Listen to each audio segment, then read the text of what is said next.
Magandang araw sa inyo mga bata. Kamusta kayo? Nakatulog na ba kayo na maayos? Tapos na ba kayong kumain? Kung tapos na, tara na at matuto. Ako nga pala ang iyong poging guro na si Ginoong Rinier Cortez na maghahatid sa inyo ng mga bagong kaalaman.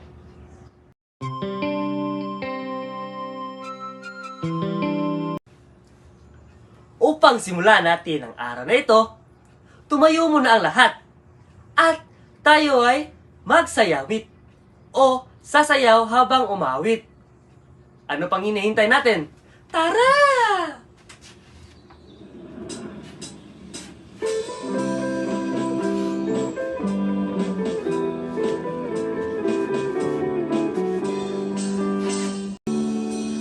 Ikaw ay masaya, tumawa ka, ha ha ha!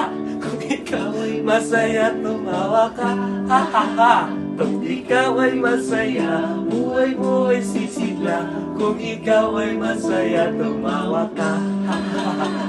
Kung ikaw ay masaya, pumalakpak.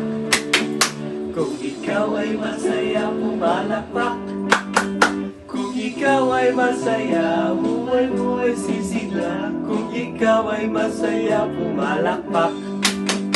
Kung ikaw ay masaya, pumadyak ka. Kung ikaw ay masaya, pumadyak ka.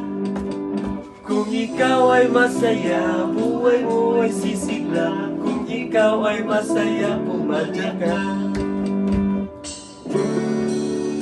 Kung ikaw ay masaya, gawin lahat, ha ha ha! Kung ikaw ay masaya, gawin lahat, ha ha ha! Kung ikaw ay masaya, buhay mo ay sisigla. Kung ikaw ay masaya, gawin lahat, ha ha ha! Kung ikaw ay masaya, buhay mo ay sisigla. Kung ikaw ay masaya, gawin lahat, ha ha ha!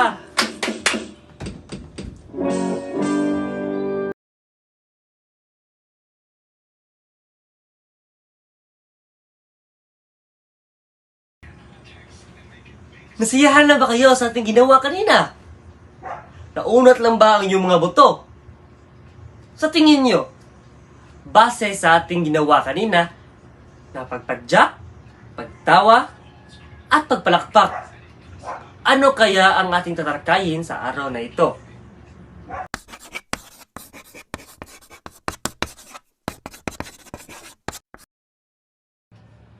Tama!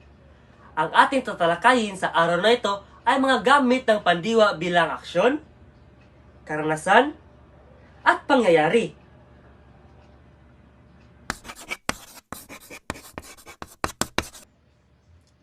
Ano nga ba ang pandiwa?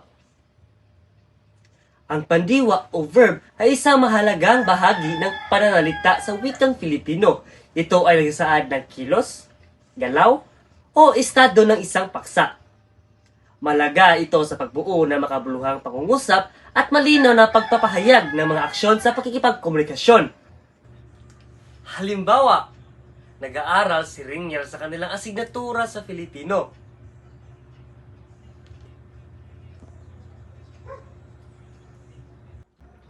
Ang pangalawang halimbawa ay kumakain ng buong pamilya sa hapagkainan.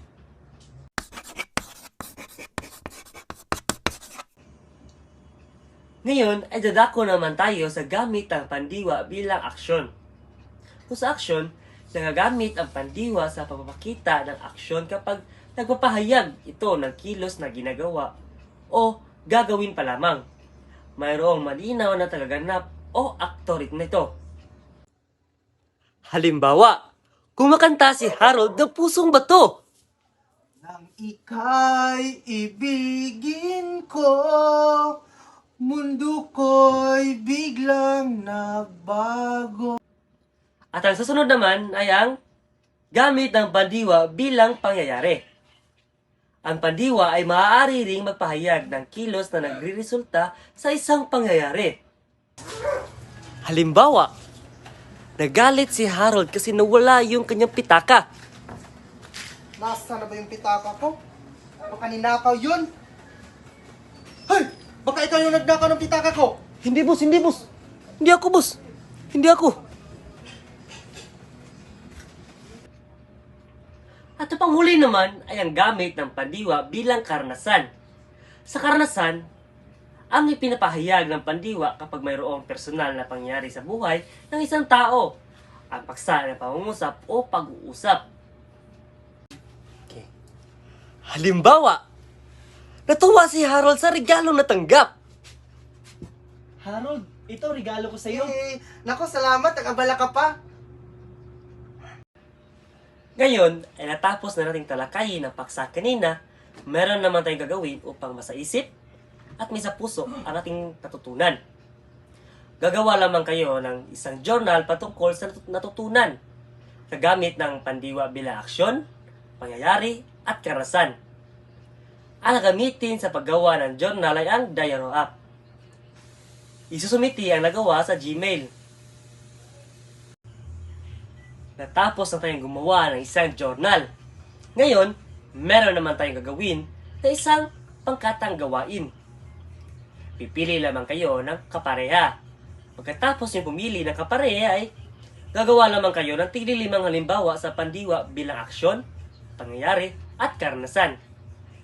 Gagamitin nyo lamang ang ideal flip sa paggawa ng halimbawa at isumiti pa rin ito sa Gmail. Ngayon, natapos na natin gawin ang mga talakayan at ang mga aktibidad, meron naman tayong gagawin na isang pagsusulit upang malaman natin kung meron talaga kayong natutunan. Pakianda ang mga papel at ang ballpen. Tara na at atin na simulan.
Magaling! Ngayon ay natapos nyo na sagutan ng pasulit. Kung gusto nyo pang madagdagan ang inyong mga kalaman, paki-follow aking YouTube channel. Hanggang sa muli! Bye-bye! One is the loneliest number that you'll ever do. Two can be as bad as one. It's the loneliest number since the number one. One is the loneliest number that you'll